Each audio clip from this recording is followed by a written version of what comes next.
Hi friend, তোমরা দেখছো তোমাদের প্রিয় YouTube channel exam guide by Nitu. বন্ধুরা, তোমরা যারা এসএসসি এমটিএস পরীক্ষা দেবে 2024 সালে, তোমাদের জন্যই আমি 2023 সালে এসএসসি এমটিএস পরীক্ষার প্রশ্নপত্র করাচ্ছি। আজকে আমি করাবো 51 নম্বর ক্লাস। দেখতে দেখতে কিন্তু আমাদের 51টি ক্লাস হতে চলেছে। এর আগে আমি 50টি ক্লাস তোমাদের করে দিয়েছি। তো এই সেটটি এসেছিল 19শে জুন ফার্স্ট শিফটে। তো বন্ধুরা, পরীক্ষায় কমন পেতে হলে অবশ্যই তোমাদের প্রিভিয়াস ইয়ারের কোশ্চেনগুলো দেখে যেতে হবে। তো ভিডিওটা প্রথম থেকে শেষ পর্যন্ত দেখবে। তো বন্ধুরা, তোমরা যারা এখনও পর্যন্ত চ্যানেলটি সাবস্ক্রাইব করোনি, তো চ্যানেলের সঙ্গে যুক্ত হতে গেলে অবশ্যই চ্যানেলটি সাবস্ক্রাইব করে দিতে হবে।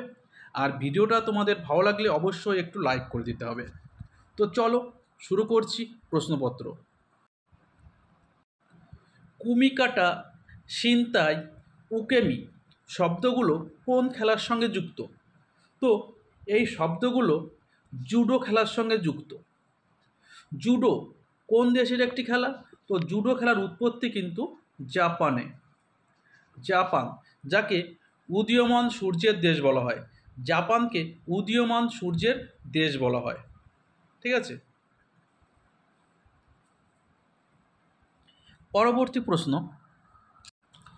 মুসলিম নারী, যেটি বিবাহের অধিকার সুরক্ষা আইন, 2019 সালে 3বার তালাক ঘোষণার মাধ্যমে তাৎক্ষণিক তালাককে বাতিল এবং অবৈধ ঘোষণা করে। এটি কত সাল পর্যন্ত একটি মেয়াদের জন্য কারাদণ্ড এবং তাৎক্ষণিক 3 তালাক দেওয়া স্বামীর জন্য জরিমানা বিধান করা হয়েছে? তো 3 তালাক দেওয়া স্বামীকে জরিমানা এবং 3 বছর মেয়াদের জন্য কারাদণ্ডর কথা বলা রয়েছে এই মুসলিম নারী আইন বিল 2019। ঠিক আছে,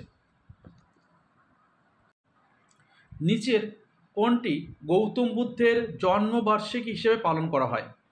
নিচের কোন উৎসবটি গৌতম বুদ্ধের জন্ম বার্ষিকী হিসেবে পালন করা হয়? তো সঠিক উত্তর হবে বুদ্ধ পূর্ণিমা বা বৈশাখী পূর্ণিমা। বুদ্ধ পূর্ণিমা বা বৈশাখী পূর্ণিমা এটি গৌতম বুদ্ধের জন্মবার্ষিকী হিসেবে পালন করা হয়। রোমান্সিং উইথ লাইফ কোন বলিউড তারকার একটি আত্মজীবনী? কোন বলিউড অভিনেতার আত্মজীবনীমূলক একটি বই রোমান্সিং উইথ লাইফ? তো সঠিক উত্তর দেব আনন্দ। দেব আনন্দ এর আত্মজীবনী রোমান্সিং উইথ লাইফ। রোমান্সিং উইথ লাইফ এটি বলিউড তারকা দেব আনন্দের আত্মজীবনীমূলক একটি বই। মৃণাল শনির বৃহত্তম উপগ্রহ নিয়ে একটি প্রবন্ধ লিখেছে। নিচের উপগ্রহগুলোর মধ্যে এটি কোনটি? তো শনির বৃহত্তম উপগ্রহ কোনটি এটাই বলতে চেয়েছে। নিম্নলিখিত কোনটি শনির বৃহত্তম উপগ্রহ? তো শনির বৃহত্তম উপগ্রহ নাম হলো টাইটান। টাইটান শনির বৃহত্তম উপগ্রহ। আর গ্যানিমিডি বৃহস্পতির কিন্তু উপগ্রহ। ঠিক আছে, গ্যানিমিডি বৃহস্পতির একটি উপগ্রহের নাম হচ্ছে গ্যানিমিডি।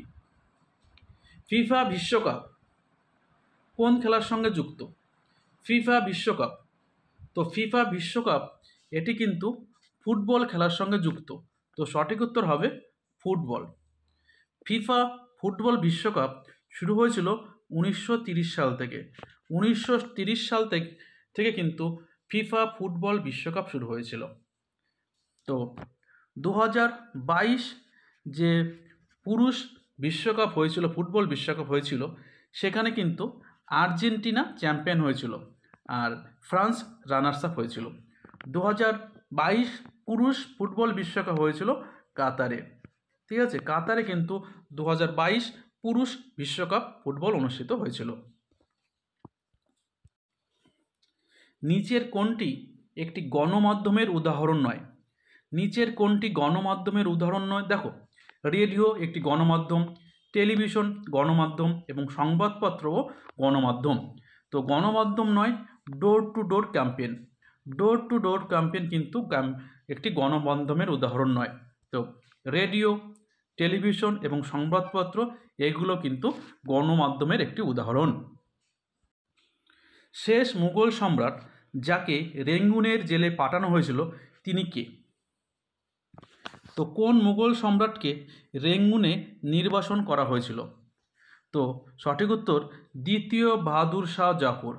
দ্বিতীয় বাহাদুর শাহ জাফরকে এই ইংরেজরা রেঙ্গুনের জেলে নির্বাসনে পাঠিয়েছিলেন।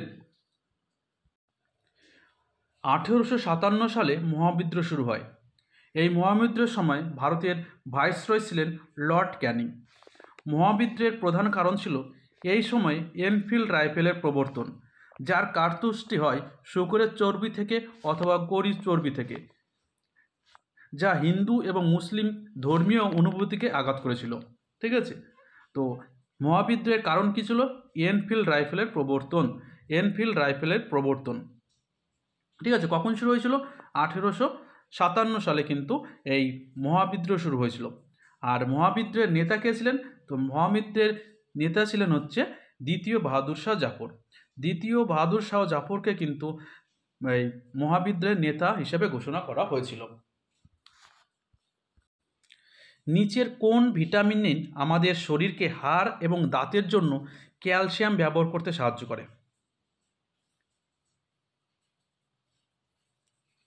তো আমাদের শরীরের হাড় এবং দাঁতের জন্য ক্যালসিয়াম ব্যবহার করতে সাহায্য করে ভিটামিন ডি। ভিটামিন ডি কিন্তু আমাদের শরীরের হাড় এবং দাঁতের ক্যালসিয়াম ব্যবহার করতে সাহায্য করে। ভিটামিন সি এর অভাবে কী হয়? স্ক্যারবিক রোগ হয়। ভিটামিন এর অভাবে কী হয়? রাতকানা রোগটি হয়। ঠিক আছে, ভিটামিন এর অভাবে কী হয়? রাতকানা রোগ। আর ভিটামিন ই এর অভাবে হয় বন্ধ্যাত্ব। ভিটামিন ই এর অভাবে হয় বন্ধ্যাত্ব। ভিটামিন সি এর অভাবে হয় হচ্ছে স্ক্যারবি, এবং ভিটামিন এর অভাবে হয় রাতকানা। নিচের কোন নৃত্যশৈলীটি উড়িষ্যার সাথে সংযুক্ত? তো ভাংড়া রাজস্থান হরিয়ানা, ঝুমর ভাংড়া পাঞ্জাব হরিয়ানা, ঠিক আছে, এইসব। ঝুমর রাজস্থান, কত্থক উত্তরপ্রদেশের শাস্ত্রীয় নৃত্য। তো বাকি থাকলো কি? ছৌ। তো সঠিক উত্তর হবে ছৌ নৃত্যটি কিন্তু উড়িষ্যা রাজ্যের সঙ্গে যুক্ত। দেখো, ছৌ প্রধানত পশ্চিমবঙ্গ, উড়িষ্যা এবং ঝাড়খণ্ডে এই পরিবেশন করা হয়। আর ছৌ নৃত্যের উৎপত্তি পশ্চিমবাংলার পুরুলিয়া জেলায় কিন্তু ছৌ নৃত্যের উৎপত্তি। এছাড়া ঝাড়খণ্ডের ময়ূরভঞ্জ এবং উড়িষ্যার রৌরকেল্লাতে কিন্তু এই ছৌ নাচেরও উল্লেখ রয়েছে। তো সঠিক উত্তর হবে ছৌ নাচটি উড়িষ্যা রাজ্যের সঙ্গে যুক্ত। মাটির কোন স্তরে হিউমাসের ঘনত্ব সর্বাধিক? দেখো, হিউমাস বলতে আমরা কি বুঝি? হিউমাস বলতে বুঝি মৃত উদ্ভিদ পদার্থ এবং প্রাণীর পচন ঘটলে উদ্ভিদ বা প্রাণীর মধ্যে থাকা পুষ্টি উপাদান মাটিতে ছেড়ে দেওয়া হয়। এই পচনের এই শেষ ফলাফল হিউমাস নামে পরিচিত। ঠিক আছে, তা বোঝা গেল কি উদ্ভিদ এবং প্রাণীর মৃত হলে উদ্ভিদ বা প্রাণীর মধ্যে থাকা যে পুষ্টি সেটা কিন্তু মাটিতে ছেড়ে দেয়। এই যে পচনের শেষে এই ফলাফল এই যে মাটিতে ছেড়ে দিচ্ছে, একে বলা হয় হিউমাস। তো মাটির কোন স্তরে হিউমাসের ঘনত্ব সর্বাধিক? তো অবশ্যই মাটির উপরে। ঠিক আছে, উপরের মাটিতে হিউমাসের ঘনত্ব সর্বাধিক। নিচের কোনটি নর্মদা নদীর উপনদী? তো নর্মদা নদীর উপনদী কোনটি? তো নর্মদা নদীর উপনদী হলো তাওয়া নদীটি নর্মদা নদীর উপনদী। দেখো, তাওয়া ছাড়াও হিরণ, বঞ্জার, বর্ণা এবং শঙ্কর এসবই কিন্তু নর্মদা নদীর উপনদী। নর্মদা নদী মধ্যপ্রদেশ, মহারাষ্ট্র এবং গুজরাটের মধ্য দিয়ে প্রবাহিত হয়েছে এবং নর্মদা নদী খাম্বাত উপসাগরে পতিত হয়েছে। নর্মদা নদী সাতপুরা এবং বিন্ধ্য পর্বতের মাঝে গ্রস্ত উপত্যকার মধ্য দিয়ে প্রবাহিত হয়েছে। তো নর্মদা কিন্তু গ্রস্ত উপত্যকা দিয়ে প্রবাহিত একটি নদী। আর নর্মদা অমরকণ্টক পর্বতশৃঙ্গ থেকে কিন্তু উৎপত্তি লাভ করেছে। তো নর্মদা নদীর উৎপত্তিস্থল অমরকণ্টক এবং পড়েছে খাম্বাত উপসাগরে। আর নর্মদা নদীর উপনদীগুলো হলো হিরণ, বঞ্জার, বর্ণা, শঙ্কর এবং তাওয়া। ঠিক আছে, ভারতীয় সংবিধানের কোন অংশে কেন্দ্রশাসিত অঞ্চলের কথা বলা রয়েছে? তো সঠিক উত্তর হবে ভাগ 8-এ। ভাগ 8-এ কিন্তু কেন্দ্রশাসিত অঞ্চলের কথা বলা রয়েছে। ভারতীয় সংবিধানে ভাগ 8-এ কেন্দ্রশাসিত অঞ্চলের কথা বলা রয়েছে। দেখো, ভারতীয় সংবিধানে ভাগ 1, যেটি অনুচ্ছেদ 1 থেকে 4, রাষ্ট্র এবং রাজ্য সমূহ নিয়ে আলোচনা করা রয়েছে। ভাগ 2, অনুচ্ছেদ 5 থেকে 11, নাগরিকত্ব সম্পর্কে বলা রয়েছে। ভাগ 3, অনুচ্ছেদ 12 থেকে 35, মৌলিক অধিকার সম্পর্কে বলা রয়েছে। ভাগ 4, অনুচ্ছেদ 36 থেকে 51, রাজ্য পরিচালনার নির্দেশমূলক নীতি বর্ণিত রয়েছে। ভাগ 4-এর এ এবং অনুচ্ছেদ 51-এ মৌলিক কর্তব্যের কথা বলা রয়েছে, ঠিক আছে, মৌলিক কর্তব্য। ভাগ 5, 52 থেকে 151, কেন্দ্র সরকার গঠন এবং শাসন ব্যবস্থা। ভাগ 6, অনুচ্ছেদ 152 থেকে 237, রাজ্য সরকার গঠন ও শাসন ব্যবস্থা। ভাগ 8, রাষ্ট্রের কেন্দ্রশাসিত অঞ্চল সমূহের শাসন ব্যবস্থা। তো এটা কিন্তু এসছে ভাগ 8, অনুচ্ছেদ 239 থেকে 242, রাষ্ট্রের কেন্দ্রশাসিত অঞ্চলের শাসন ব্যবস্থা। ভাগ 9, অনুচ্ছেদ 243 থেকে 243 ও পঞ্চায়েত শাসন ব্যবস্থা। ভাগ 9-এর এ, যেটা পৌরসভা শাসন ব্যবস্থা। ভাগ 9-এর বি, কোঅপারেটিভ সোসাইটি। ঠিক আছে। নিচের কোন সিনেমাটি প্রাক্তন প্রধানমন্ত্রী ডক্টর মনমোহন সিংয়ের উপর ভিত্তি করে তৈরি? তো ডক্টর মনমোহন সিংয়ের উপর ভিত্তি করে কোন সিনেমাটি তৈরি হয়েছিল? তো তৈরি হয়েছিল দ্য অ্যাক্সিডেন্টাল প্রাইম মিনিস্টার। তো সঠিক উত্তর দ্য অ্যাক্সিডেন্টাল প্রাইম মিনিস্টার। এই সিনেমাটি ভারতের প্রাক্তন প্রধানমন্ত্রী ডক্টর মনমোহন সিংয়ের উপর ভিত্তি করে তৈরি করা হয়েছিল। কোন বিখ্যাত শাসক দ্বিতীয় অশোক নামেও পরিচিত? তো দ্বিতীয় অশোক নামে পরিচিত তিনি হলেন কুষাণ সম্রাট কনিষ্ক। কুষাণ সম্রাট কনিষ্ক, যাকে দ্বিতীয় অশোক বলা হয়। কুষাণদের রাজধানী কোথায় ছিল? তো কুষাণদের রাজধানী ছিল কিন্তু পুরুষপুর। পুরুষপুর ছিল কুষাণদের রাজধানী।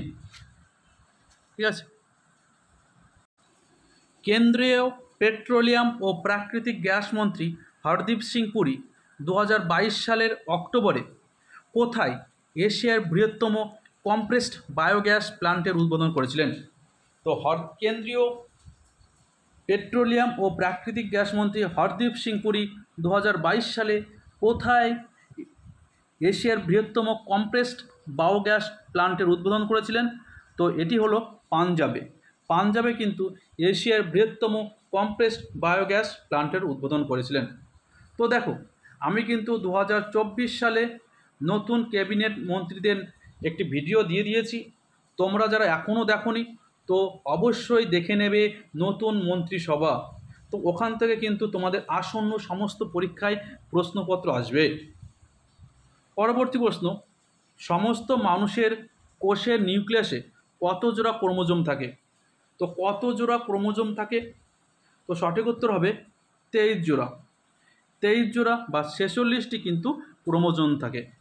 তার মধ্যে 1 জোড়া বা 2টি সেক্স ক্রোমোজোম, বাকি 22 জোড়া কিন্তু অটোজোম। ঠিক আছে। 1 জোড়া সেক্স ক্রোমোজোম থাকে এবং বাকিগুলো কিন্তু 22 জোড়া থাকে অটোজোম। তো ভিডিওটা ভালো লাগলে একটু লাইক করে দেবে বন্ধুরা। ঠিক আছে, অবশ্যই লাইক করবে, বন্ধুদের সঙ্গে শেয়ার করবে। ইসলামিক স্থাপত্য শৈলী কি অন্য কি শৈলী নামে পরিচিত? তো এটা মেহরাব। ইসলামিক স্থাপত্য শৈলী মেহরাব শৈলী নামেও পরিচিত। নিচের কোনটি বিজ্ঞানের পর্যায় সারণীর একটি মহৎ রাসায়নিক উপাদান? তো নিচের কোনটি বিজ্ঞানের মহৎ রাসায়নিক উপাদান? তো সঠিক উত্তর হিলিয়াম। হিলিয়াম বিজ্ঞানের পর্যায় সারণীর একটি মহৎ রাসায়নিক উপাদান। ঠিক আছে। নিচের কোন উপজাতি ইন্দো ইউরোপীয় ভাষাগত পরিবারের অন্তর্গত? তো নিচের কোন উপজাতি ইন্দো ইউরোপীয় ভাষাগত পরিবারের অন্তর্গত? তো ভিল উপজাতি। ভিল উপজাতি কিন্তু এই ইন্দো ইউরোপীয় ভাষা পরিবারের অন্তর্গত। তালিকটের যুদ্ধ কবে সংঘটিত হয়েছিল? তো তালিকোটের যুদ্ধ সংঘটিত হয়েছিল 1565 সালে। 1565 সালে তালিকোটের যুদ্ধ সংঘটিত হয়েছিল। দেখো, বিজয়নগর সাম্রাজ্যের সঙ্গে দাক্ষিণাত্য সুলতানদের মধ্যে এই তালিকোটের যুদ্ধ হয়েছিল 1565 সালে। দেখো, কলিঙ্গ যুদ্ধ হয়েছিল 261 খ্রিস্টপূর্বাব্দে সম্রাট অশোক এবং কলিঙ্গরাজের মধ্যে। এখানে অশোক জয়ী হয়েছিল। কলিঙ্গ যুদ্ধের পরে কিন্তু সম্রাট অশোক যুদ্ধ নীতির পরিবর্তে ধর্ম নীতি কিন্তু গ্রহণ করেছিলেন। হিরাসপিসার যুদ্ধ হয়েছিল 326 খ্রিস্টপূর্বাব্দে আলেকজান্ডার এবং পুরুরাজের মধ্যে। এখানে আলেকজান্ডার জয়ী হয়েছিল। তরাইনের প্রথম যুদ্ধ হয়েছিল 1191 খ্রিস্টাব্দে পৃথ্বীরাজ চৌহান এবং মোহাম্মদ ঘুরির মধ্যে। এখানে কিন্তু পৃথ্বীরাজ চৌহান জয়ী হয়েছিল। তো তরাইনের প্রথম যুদ্ধ 1191 খ্রিস্টাব্দে, সেই যুদ্ধে কিন্তু পৃথ্বীরাজ চৌহান জয়ী হয়েছিল। তরাইনের দ্বিতীয় যুদ্ধ 1192 সালে, সে কাদের মধ্যে হয়েছিল? পৃথ্বীরাজ চৌহান এবং মোহাম্মদ ঘুরির মধ্যে। এখানে কিন্তু মোহাম্মদ ঘুরি জয়ী হয়েছিল। চন্দবারের যুদ্ধ 1194, মোহাম্মদ ঘুরি ও জয়চাঁদ মোহাম্মদ ঘুরি জয়ী হয়েছিল। পানিপথের প্রথম যুদ্ধ 1526, বাবর ও ইব্রাহিম লোদির মধ্যে বাবর জয়ী হয়েছিল। খানুয়ার যুদ্ধ 1527, বাবর ও রানা সিংহর মধ্যে বাবর জয়ী হয়েছিল। অর্থনীতিতে কত ধরনের রাজস্ব প্রাপ্তি বিদ্যমান?